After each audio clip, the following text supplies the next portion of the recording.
Perkenalkan, nama saya Jessica Olivia dengan NIM 40122111093. Di sini saya akan menjelaskan terkait dengan prinsip-prinsip yang ada dalam hukum diplomatik. Dalam hukum diplomatik, terdapat sejumlah prinsip yang menjadi dasar bagi hubungan antar negara dan pelaksanaan diplomasi secara formal. Prinsip-prinsip ini diakui secara internasional dan tertuang dalam berbagai perjanjian dan konvensi internasional, khususnya Konvensi Wina tentang hubungan diplomatik tahun 1961. Nah, di sini berikut adalah prinsip-prinsip utama dalam hukum diplomatik. Yang pertama yaitu prinsip kedaulatan negara atau sovereignty of states. Prinsip kedaulatan negara adalah fondasi dari hukum internasional dan juga diplomasi. Setiap negara diakui sebagai entitas yang memiliki kekuasaan tertinggi di wilayahnya dan tidak tunduk pada otoritas negara lain. Dalam konteks diplomatik, prinsip ini mencakup beberapa aspek penting, yaitu yang pertama, hak untuk menetapkan kebijakan luar negeri, yang dimana negara berhak menentukan arah dan kebijakan luar negerinya tanpa intervensi dari negara lain. Hal ini termasuk kebijakan diplomatik, ekonomi, dan juga keamanan yang dilakukan untuk melindungi kepentingan nasional. Lalu, yang kedua yaitu pengakuan kedaulatan dan integritas wilayah. Di sini negara penerima harus mengakui kedaulatan negara dari pihak pengirim dan tidak melakukan tindakan yang dapat merusak integritas teritorial negara pengirim. Prinsip ini menjamin bahwa misi diplomatik tidak digunakan untuk tujuan yang melanggar batas-batas wilayah negara penerima. Lalu ada pengaturan internal. Di dalam pengaturan internal, kedaulatan juga mencakup hak negara untuk mengatur urusan internalnya sendiri. Lalu dalam konteks diplomatik, ini berarti bahwa negara penerima memiliki hak untuk mengatur cara diplomat beroperasi dan berinteraksi dengan warga negara lokal. Lalu yang kedua, prinsip timbal balik atau reciprocity.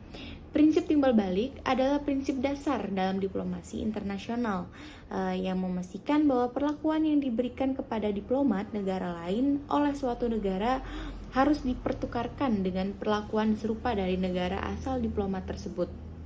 Lalu ada aspek dari prinsip ini meliputi yang pertama, perlakuan setara, di mana jika suatu negara memberikan hak-hak tertentu kepada diplomat negara lain, seperti pembebasan pajak atau fasilitas tertentu, negara tersebut mengharapkan hak-hak serupa diberikan kepada diplomatnya di negara lain.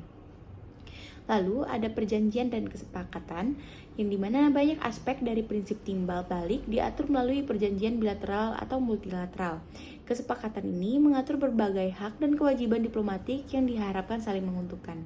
Lalu penyelesaian masalah. Jika terjadi pelanggaran terhadap prinsip timbal balik, negara yang dirugikan dapat mengajukan keluhan atau bahkan mengambil tindakan balasan yang seringkali dinyatakan dalam bentuk pengurangan hak istimewa atau perlakuan serupa. Lalu yang ketiga, prinsip non-intervensi atau non-intervention. Prinsip non-intervensi melarang campur tangan dalam urusan internal negara lain dan merupakan salah satu dasar utama dari hukum internasional. Yaitu yang pertama, penghormatan terhadap hukum lokal, yang dimana diplomat harus mematuhi hukum dan peraturan negara penerima. Meskipun diplomat menikmati kekebalan dari hukum lokal, mereka tetap harus menghormati hukum yang berlaku. Lalu, larangan terhadap aktivitas politik. Diplomat tidak diperbolehkan untuk terlibat dalam kegiatan politik domestik negara penerima, baik secara langsung maupun tidak langsung. Mereka tidak boleh mempengaruhi proses politik atau mengambil posisi dalam isu-isu domestik negara penerima. Lalu, menghindari konfrontasi.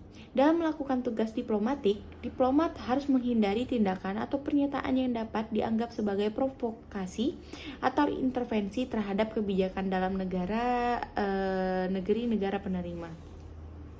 Yang keempat, ada prinsip kekebalan diplomatik atau diplomatic immunity. Kekebalan diplomatik adalah jaminan hukum yang melindungi diplomat dari berbagai bentuk hukum dan penganiayaan di negara penerima. Yaitu yang pertama, kekebalan personal. Diplomat tidak dapat dituntut atau ditahan oleh otoritas negara penerima. Ini termasuk kekebalan dari tindakan hukum sipil atau pidana yang dilakukan dalam kapasitas pribadi mereka, serta perlindungan terhadap tindakan resmi mereka. Lalu kekebalan fungsional. Kekebalan ini mencakup perlindungan terhadap segala tindakan yang diambil dalam pelaksanaan tugas diplomatik. Misalnya, diplomat tidak bisa digugat atau diadili di negara penerima untuk keputusan atau tindakan yang diambil dalam kapasitas resmi. Dan hak-hak lain, selain kekebalan hukum, diplomat juga menikmati fasilitas seperti hak untuk berkomunikasi secara bebas dengan negara asal mereka dan hak untuk memiliki dan menggunakan properti pribadi yang dilindungi dari penggeledahan. Yang kelima, prinsip inviolabilitas atau inviolability. Prinsip inviolabilitas memberikan perlindungan khusus terhadap misi diplomatik dan staf diplomatik, yang dimana inviolabilitas gedung kedutaan, yang dimana gedung kedutaan dan fasilitas diplomatik lainnya tidak dapat digeledah, diserang, atau dimasuki tanpa izin dari pihak berwenang negara pengirim. Hal ini termasuk perlindungan terhadap dokumen dan barang-barang milik misi diplomatik. Lalu inviolabilitas diplomat tidak boleh ditangkap atau ditahan oleh pihak berwenang negara penerima. Mereka harus diperlakukan dengan hormat dan dilindungi dari tindakan hukum yang tidak sah. Lalu, perlindungan terhadap surat-surat diplomatik. Surat-surat dan komunikasi resmi dari misi diplomatik dilindungi dan intercepsi dari penggeledahan oleh pihak berwenang negara penerima. Lalu, yang keenam, prinsip fungsi diplomatik, diplomatic function. Diplomat memiliki sejumlah fungsi utama yang mendasari tugas mereka dalam hubungan internasional. Yang pertama, perwakilan negara. Diplomatik berfungsi untuk mewakili negara pengirim dalam berhubungan dengan negara penerima. Ini termasuk menyampaikan pesan, menjalankan perjanjian, dan berpartisipasi dalam forum internasional untuk mempromosikan kepentingan negara. Lalu, perlindungan kepentingan dan warga negara. Diplomat bertugas melindungi kepentingan negara pengirim dan membantu warga negara mereka yang berada di negara penerima. Hal ini meliputi memberikan bantuan konsuler dan perlindungan dalam situasi darurat. Lalu, negosiasi dan perjanjian. Diplomat terlibat dalam negosiasi, perjanjian, dan kesepakatan antara negara yang dapat mencakup berbagai aspek seperti perdagangan, keamanan, dan lingkungan. Tugas ini mencakup persiapan, pelaksanaan, dan pemantauan kesepakatan. Lalu, ada pengumpulan dan pelaporan informasi. Diplomat bertanggung jawab untuk mengumpulkan informasi tentang situasi politik, ekonomi, dan sosial di negara penerima dan melaporkannya kepada negara pengirim. Hal ini membantu negara pengirim membuat keputusan berbasis informasi yang tepat. Lalu yang ketujuh, prinsip penerimaan dan penolakan diplomat atau accreditation and persona non grata. Negara penerima memiliki hak untuk menerima atau menolak diplomatik yang dikirimkan oleh negara lain, yaitu seperti penerimaan diplomat, yang dimana negara penerima memiliki kewenangan untuk menyetujui atau menolak diplomat yang diusulkan oleh negara pengirim. Penerimaan diplomat biasanya dilakukan melalui proses akreditasi formal. Lalu ada persona non grata.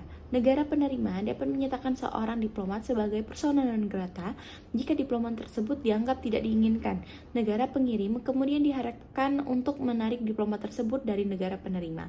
Prosedur ini digunakan untuk menjaga hubungan diplomatik tetap sehat dan mencegah ketegangan. Lalu yang kedelapan, prinsip penyelesaian sengketa secara damai atau peaceful settlement of disputes. Hukum diplomatik mendorong penyelesaian sengketa internasional melalui cara damai untuk menghindari konflik. Yaitu yang pertama, perundingan. Negara-negara yang bersengketa dapat bernegosiasi langsung untuk mencari solusi atas masalah mereka. Hal ini melibatkan diskusi, terbuka, dan kompromi untuk mencapai kesepakatan. Lalu, mediasi. Pihak ketiga yang netral membantu negara-negara dalam sengketa mencapai kesepakatan dengan menawarkan solusi dan rekomendasi yang dapat diterima oleh semua pihak. Lalu, konsiliasi. Proses ini melibatkan pihak ketiga yang memberikan rekomen tentang bagaimana sengketa harus diselesaikan. Konsiliasi seringkali melibatkan penyampaian laporan atau saran untuk penyelesaian yang adil. Lalu ada arbitrase.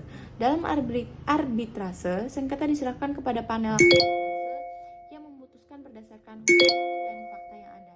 Keputusan arbitrase bersifat mengikat dan harus dipatuhi oleh semua pihak yang terlibat.